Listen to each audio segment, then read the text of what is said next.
तो चलें आज एक ऐसे कोल्ड केस की तफ्तीश करते हैं जो कोई 10-20 साल नहीं बल्कि पूरे 18 लाख साल पुराना है। ये कहानी है हमारे एक बहुत ही इब्तिदाई जद्दे अमजद की, एक ऐसी पुरस्कार मौत जिसके राज अब जाकर खुले हैं।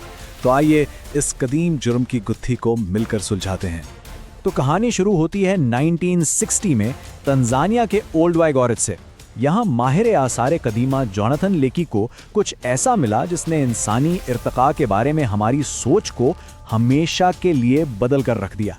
लेकिन इस दरियाफ्त का पूरा सच जानने में हमें 50 साल से भी ज्यादा लग गए। शुरू में मिला क्या था? बस एक जबड़े की हड्डी और खोपड़ी के कुछ टुकड़े। लेकिन ये पता कैसे चला कि ये कितने पुराने हैं? उसके लिए साइंसदानों ने एक खास टेक्निक इस्तेमाल की जिसे कहते हैं पोटेशियम आर्गॉन डेटिंग। अब ये समझें कि ये एक तरह की कुदरती रेडियो एक्टिव घड़ी है जो आतिशफिशानी चट्टानों में होती है, और इसी से पता चला कि ये हड्डियां कोई मामूली नहीं बल्कि पूरे 18 लाख साल पुरानी थीं। ठीक है, तो ये तो पता चल गया कि क्या मिला था।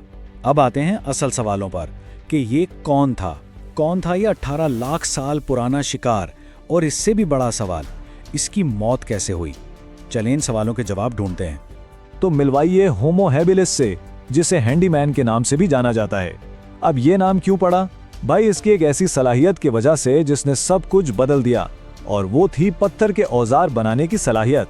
ये वो चीज थी जिसने हमें बाकी जानवरों से अलग किया और एक बिल्कुल नए इर्तिकाई रास्ते पर डाल दिया। तो इस शिकार की प्रोफाइल कैसी थी? देखें, दिमाग के साइज के हिसाब से तो ये शिंपांजी से काफी बड़े थे, मतलब ज्यादा ज़हीन। लेकिन जिस्मानी तौर पर हैरत की बात है कि ये बहुत छोटे थे, बमुश्किल 4 फुट के। ये एक अजीब सी बात थी, एक बड़ा दिमाग एक छोटे से कमजोर जिस्म के अंदर। मगर कहानी सिर्फ एक फर्द की नहीं थी। जैसे जैसे होमो हैबिलिस के और फॉसिल्स मिलते गए, एक बहुत ही परेशान कुन हकीकत सामने आने लगी। हर नई दरियाफ्त एक ही अफसोसनाक कहानी सुना रही थी कि ये सब के सब बहुत बहुत ही कम उम्री में मर रहे थे। इस केस में असल ब्रेक थ्रू तब आया जब डॉक्टर लोरा मोनिका मैकलैंटन मार्टिन ने उनके दांतों का तज्जिया किया। अब दांतों में भी दरख्तों की तरह उम्र के साथ हल्के बनते हैं, जिससे मौत के वक्त उम्र का अंदाजा हो जाता है। और जो नतीजा निकला वो होश उड़ा देने वाला था।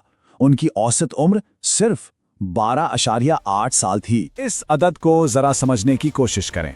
एक जंगली चिंपैंजी भी इससे ज्यादा जीता है, और हमारे इब्तिदाई होमो सेपियन आबाओ अजदाद, उनकी उम्र तो इससे दुगनी से भी ज्यादा थी। मतलब ये सिर्फ एक मुश्किल जिंदगी नहीं थी, ये एक नाकाबिले यकीन हद तक मुख्तसर जिंदगी थी। और बात यहीं खत्म नहीं होती, हकीकत इससे भी ज्यादा खौफनाक हो सकती है। ये जो 12.8 साल का अदद है ना, इसमें वो बच्चे शामिल ही नहीं जो पैदा होते ही मर गए। अगर हम उनकी अमवात को भी गिने जो जमाने में बहुत ज्यादा थी, तो असल औसत उम्र शायद गिरकर 8 या 9 साल रह जाए। तो आखिर वो इतनी जल्दी मर क्यों रहे थे? ये जानने के लिए हमें सिर्फ उनकी हड्डियों को नहीं देखना होगा, बल्कि इस दुनिया को समझना होगा जिसमें वो रहते थे। हमें वक्त में पीछे जाना होगा और इस 18 लाख साल पुराने क्राइम सीन को दोबारा बनाना होगा। देखें, इनके आबाओ अजदाद लाखों साल तक घने महफूज जंगलों में रहे। एक तरह की जन्नत थी, जहां खतरा महसूस हुआ तो फौरन दरख्त पर चढ़ गए। लेकिन फिर मौसम ड्रामाई तौर पर बदल गया, जंगल गायब हो गए और उनकी जगह ले ली खुले खुश्क मैदानों ने। उनके लिए ये जन्नत अब एक मौत का फंदा बन चुकी थी। और अफसोस की बात यह थी कि इनका जिस्म इस नई दुनिया के लिए बना ही नहीं था। उनके हाथ और कंधे ऐसे थे कि वो दरख्तों पर ठीक से चढ़ भी नहीं सकते थे, और पांव ऐसे कि जमीन पर तेज दौड़ भी नहीं सकते थे। मतलब ना वो अच्छे क्लाइंबर थे, ना अच्छे रनर, वो हर जगह गैर महफूज थे। तो एक तरफ दुनिया उनके खिलाफ हो चुकी थी, दूसरी तरफ उनका अपना जिस्म उनका साथ नहीं दे रहा था। होमो हैबिलिस एक आसान शिकार बन चुके थे। तो फिर मुजरिम कौन थे? अब वक्त है इस दौर के सबसे खतरनाक शिकारियों की लिस्ट देखने का। तो हमारी लिस्ट पर पहला मुश्तबा है डायनोफिलिस। ये एक सेबर टूथ बिल्ली थी जिसके नाम का मतलब है खौफनाक बिल्ली। और यकीन करें, ये नाम इस पे बिल्कुल फिट बैठता था। ये बिल्ली कोई आम शिकारी नहीं थी, ये प्राइमेट्स का शिकार करने में माहिर थी। इसके लंबे खंजर जैसे दांत गला दबाने के लिए नहीं थे, बल्कि सीधा खोपड़ी को एक ही वार में तोड़ने के लिए बने थे। और सबसे डरावनी बात, ये दरख्तों पर भी चढ़ सकती थी। मतलब होमो हैबिलिस के लिए भागने की कोई जगह ही नहीं थी। लेकिन खतरा सिर्फ डायनोफिलिस का नहीं था। इन मैदानों में एक और भी बड़ा और इससे कहीं ज्यादा खतरनाक शिकारी घूमता था। मिलवाइए पैंथेरा लियो फॉसिलिस से, जिसे मोस्बाख शेर भी कहते हैं। ये शेर नहीं, एक देव था। 500 किलोग्राम वजन, आज के शेर से भी दोगुना। और ये अकेले नहीं, बल्कि बड़े बड़े मुनज़्ज़म ग्रोहों में शिकार करता था। अब एक अकेला होमो हैबिलिस जो ज्यादा से ज्यादा 25 किलोमीटर फी घंटा की रफ्तार से भाग सकता था, उसके सामने क्या करता जो उससे 3 गुना ज्यादा तेज था? कोई चांस ही नहीं था। और खतरा सिर्फ जमीन पर नहीं था, पानी के किनारे खामोशी से एक और बला घात लगाए बैठी थी, बस अपने मौके के इंतजार में। ये 8 मीटर लंबा मगरमच्छ क्रोकोडाइलस थॉर्बेजारनोसन, इसकी वजह से पानी का एक घूंट पीना भी जिंदगी और मौत का खेल था। और हमें पक्का पता है कि ये हमारे आबाओ अजदाद का शिकार करता था, क्योंकि हमें उनकी टांगों की हड्डियों के फॉसिल्स मिले हैं जिन पर इस मगरमच्छ के दांतों के निशान हैं। एक खौफनाक जिद्दोजहद का सबूत। तो फैसला क्या है? देखिए, होमो हैबिलिस का कातिल कोई एक नहीं था, वो एक इर्तकाई तजुर्बा थे जो गलत वक्त पर गलत जगह पर आ गए थे।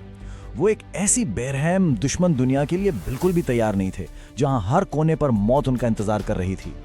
लेकिन कहानी यहाँ खत्म नहीं होती। होमो हैबिलिस की नाकामी से ही एक नया और बहुत ज्यादा कामयाब इंसान उभरा, होमो इरेक्टस। ये लंबे थे, इनका दिमाग बड़ा था, इनके औजार बेहतर थे और इनके पास आग थी। वो शिकार बनने की बजाय अब खुद शिकारी बन चुके थे। इसे यूं समझें, होमो हैबिलिस हमारी नस्ल की पहली नाजुक सी चिंगारी थी, लेकिन होमो इरेक्टस वो आग थी जो इस चिंगारी से भड़की और फिर पूरी दुनिया में फैल गई, जिसने हमारी नस्ल की बका को यकीनी बनाया। तो होमो हैबिलिस की ये सारी जद्दोजहद रायगा नहीं गई।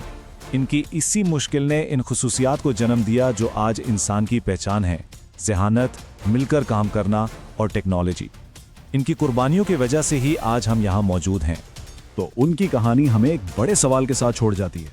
अगर हमारे आबा और अजदाद अपनी नई नई जहानत से हकीकी अफरीतों की दुनिया को फतह कर सकते थे, तो आज हम अपनी इस बेपनाह जहानत से किन अफरीतों का मुकाबला कर रहे हैं? चाहे वो मौसमियाती तब्दीली हों, बीमारियां हों या हमारे अपने ही पैदा किए हुए मसाइल हों, उनका सबक वाज़ेह है कि बका हमेशा जहानत, ताउन और टेक्नोलॉजी पर ही मुनहसर होती है।